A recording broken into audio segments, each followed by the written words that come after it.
Oi gente, tudo bem? Eu sou a Bianca e sejam bem-vindos ao Nebulosa de Flores. Hoje eu vou falar para vocês de um livro que eu terminei de ler recentemente e que me marcou bastante, então se você gosta de ficção científica, histórias de viagem no tempo, é só continuar assistindo. Vamos lá então? Como vocês puderam ver no título, o livro que eu vou comentar com vocês hoje é o livro A Máquina do Tempo, de H.G. Wells. Esse livro ele é bem curtinho, ele tem pouco mais de 100 páginas e essa edição aqui que eu comprei é da editora Pé da Letra. Esse livro ele foi lançado originalmente em 1895, então é bem antigo e eu confesso que eu fiquei um pouco assim com medo de ler porque eu tenho dificuldade para ler livros muito antigos, com edições antigas, então eu fiquei meio receosa. Mas essa edição aqui ela é de 2009, a editora Pé da Letra ela revisou o livro, né? Então você tem um vocabulário mais fluido aqui e tornou a minha leitura muito mais fácil. Então se você, assim como eu, tem dificuldades com livros clássicos, eu sugiro essa edição aqui. O livro ele se passa na Inglaterra e começa com a discussão de alguns homens a respeito do universo, o que pode ser assim um pouco maçante para algumas pessoas no começo. Digo mais pelo capítulo 1, sabe? Mas eu achei muito interessante que, mesmo sendo um pouco teórico, digamos assim, um pouco técnico, isso é só um primeiro capítulo, porque essas discussões, esses homens se reunindo para falar sobre o universo, sobre as dimensões, é crucial para a gente entender o funcionamento da máquina do tempo e toda a ciência que ronda a história, porque como o livro é um livro de ficção científica, ele precisa se propor a criar uma ficção mais embasada na ciência, ou assim, até onde der, né? Eu achei interessantíssimo que o autor, ele explica no capítulo 1, em uma forma de diálogo, de discussão, toda a ciência que ele usou para fazer essa ficção. Então assim, é muito legal e não desistam do capítulo 1, beleza? Bom, uma das coisas mais interessantes também que vale a pena ressaltar antes da gente começar a falar da história é que o livro, ele não tem nenhum nome de personagens, os personagens eles não têm identidade, eles são chamados na maioria das vezes por seus cargos. Então, por exemplo, tem um personagem chamado médico, outro psicólogo, outro editor e assim por diante. E a pessoa que nos conta essa história não tem nem nome, pra falar a verdade, não é chamado de nada. É simplesmente um narrador, né? Porque a gente precisa chamar ele de algum jeito. Então, esse narrador, ele faz parte do grupo de rapazes que se reúne para conversar de ciência e ele conhece o Viajante do Tempo. Sim, ele é chamado de Viajante no Tempo, assim como todos os outros personagens, ele não tem nome. E aí, no meio dessas discussões, o Viajante do Tempo explica que ele construiu uma máquina e ele faz inclusive um teste lá na frente de todo mundo com um protótipo. Só que óbvio que ninguém acredita realmente, a máquina sumiu, mas ninguém acredita que aquilo possa ter sido uma viagem no tempo, né? Afinal, todo mundo continuou no mesmo lugar. Mas o Viajante do Tempo insiste de que ele tá certo nessa ideia, mas mesmo assim ele é taxado de mentiroso e os céticos simplesmente vão embora, né? O nosso narrador ele fica um pouco indeciso se acredita ou não, mas no final ele acaba indo com todo mundo embora e deixa o Viajante do Tempo sozinho com a sua máquina. O fato é que, alguns dias depois, esses rapazes se reúnem de novo para manter as suas conversas cotidianas e encontram o Viajante do Tempo em uma situação lastimável. Parecia que ele tinha ido numa guerra. E ao ser questionado sobre isso, ele fala que finalmente vai poder contar a história e que ele esteve, na verdade, viajando no tempo e que ele foi direto para o ano 802.701 depois de Cristo. Vocês estão ligados que isso daqui é daqui 800 mil anos? Então, assim, o autor foi longe, né? Mas essa foi uma das coisas que mais me chamou a atenção logo que eu vi na sinopse de que ele ia viajar para um ano tão distante. Eu falei, gente, eu preciso ver como que o autor imaginou esse futuro, porque geralmente quando a gente tem histórias de viagem no tempo, que vai para o futuro e não para o passado, é sempre aqueles mesmos clichês de tecnologia, alta tecnologia, etc. Eu achei que seria algo assim também.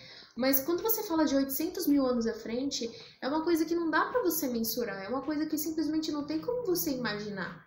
Mas alguém foi capaz de fazer isso. Então eu fui ler esse livro assim com altas expectativas e não me decepcionei, pelo contrário, eu fui surpreendida, porque olha, eu nunca imaginava essa interpretação que eu li aqui.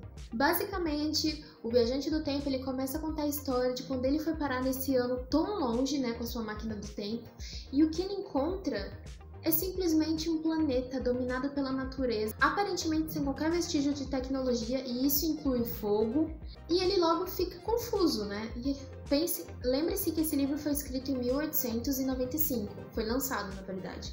Então, todo o contexto que os personagens viviam se dava no século XIX e não no nosso ano atual. Então, naquela época não existiam muitas das tecnologias que a gente tem hoje. Então, quando o viajante do tempo chega naquela época, ele faz as comparações de acordo com a época em que ele vive. Então, assim, tirando uma coisa e outra, é completamente normal, a gente entende todas as comparações. O fato é que quando chega nesse planeta novo, né, que é o nosso mundo no futuro, ele encontra seres que parecem humanos, só que não são humanos, porque eles são muito frágeis, muito pequenos e, pasmem, pouco inteligentes.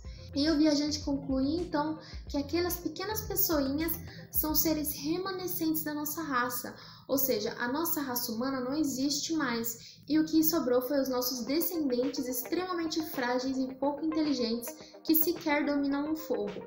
O que abre uma dúvida, né?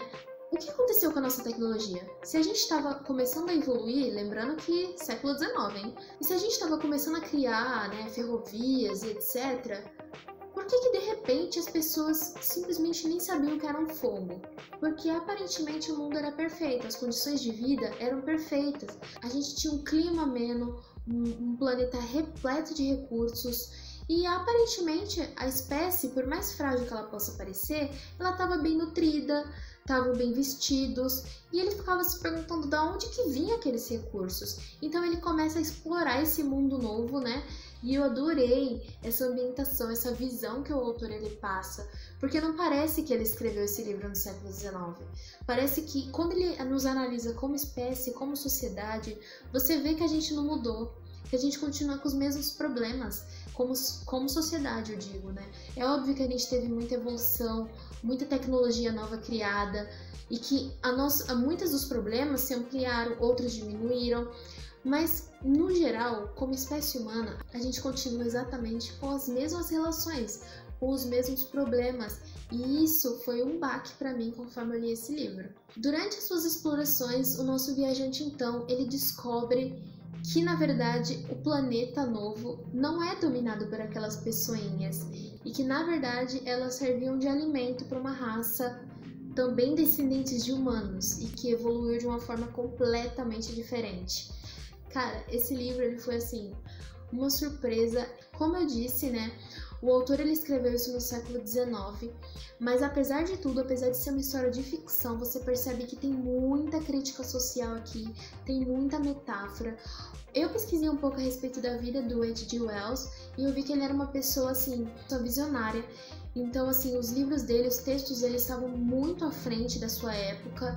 E uma das coisas que ele mais criticava era a forma como a gente, como sociedade, como espécie humana se organizava, porque não era justo alguns aproveitarem a vida na maior facilidade, com todos os recursos, vivendo aparentemente um paraíso, enquanto outros eram obrigados a viver nas sombras, a viver sem recursos, a trabalhar para aqueles que estavam em cima continuarem. Então você pensa, caramba, ele criticava isso e a gente vive isso até hoje, talvez ainda pior do que era naquela época, uma desigualdade ainda maior. Então o questionamento que ele nos deixa aqui nesse livro é, se a gente continuar criando diferenças, criando discórdia e simplesmente deixando aqueles que estão embaixo sustentarem os de cima, será que daqui a um longo prazo, a milhares e milhares e milhares de anos, essas diferenças, essa desunião seja tão grande, mas tão grande, que a gente acabe se tornando não apenas uma espécie, mas sim duas?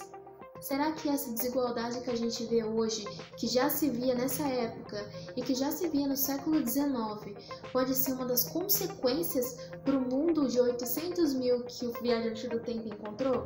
Cara, é uma coisa a se pensar, porque o H.G. Wells, ele foi uma pessoa muito visionária. Ele simplesmente falava sobre guerra nuclear muito antes de qualquer bomba existir. Então, assim, vale muito vocês pesquisarem a respeito dele. Ele analisava muito o nosso comportamento como espécie, ele criava histórias, assim, muito à frente de seu tempo. E realmente eu fiquei triste de saber que ele morreu, assim, completamente pessimista com relação ao destino da nossa espécie. É bem complicado porque talvez as desigualdades naquela época não sejam tão evidentes quanto é hoje. Então eu fico imaginando ele aqui em 2020 simplesmente morrendo de desgosto porque as coisas não melhoraram, pelo contrário, parece que tudo fica pior, né? Enquanto a gente tem sérios avanços tecnológicos de um lado, a nossa espécie, o ser humano como espécie social, parece que não evolui, parece que simplesmente gosta de explorar o próximo, gosta de fazer o mal ao próximo. E por mais bondade que tenha nesse mundo, por mais bondade que ainda exista hoje, parece que ele via o mundo como uma maldade infinitamente maior. Só que o livro, apesar disso, apesar de parecer muito pessimista com relação ao nosso futuro, ele deixa uma mensagem muito bonita. Então assim, eu sugiro muito que vocês leiam esse livro, ele traz muitas reflexões. É um livro sensacional, tem muita ação, tem muita ficção científica, viagens no tempo muito louca, paisagens assim sensacionais, uma ambientação muito legal e o final sem palavras. Com certeza é uma das minhas histórias de ficção científica favoritas e eu com certeza vou reler esse livro. Bom, gente, é isso. Eu espero que vocês tenham gostado dessa resenha. Eu gostei muito de ler esse livro. E se você já leu, deixa nos comentários o que você achou. Não esquece de se inscrever também no canal. O canal é novo, tá crescendo e eu tô preparando uma surpresa logo logo. Se você gostou desse vídeo, se você gosta de livros de ficção científica, já deixa o seu like também. Ajuda muito o canal a crescer. Então é isso, gente. Até o próximo vídeo e tchau, tchau!